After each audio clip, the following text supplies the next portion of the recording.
આકરા ઉનાળામાં ઠંડા ઠંડા બરફના ગોળા ખાવા બધાને ગમે, પરંતુ આ જ આઈસ ડિશ તમારી તબિયત પણ ખરાબ કરી શકે છે. ગમે ત્યાંથી બરફ ગોળા ખાતા પહેલા સાવધાન થઈ જજો.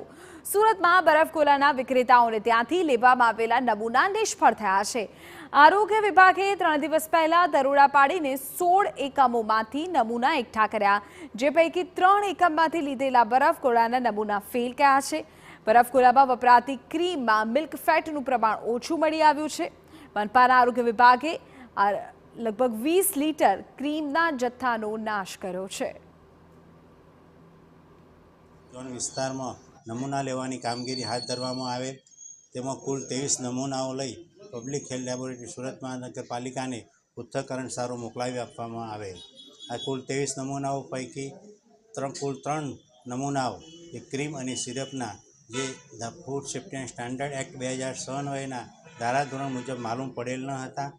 આવા જે નમૂનાઓ છે તેની સામે અગાઉના સમયમાં food safety and standard act 2006 અન્વયે એજ્યુકેટિંગ ઓફિસર સમક્ષ ફરિયાદ મૂકવાની કામગીરી હાથ ધરવામાં આવશે.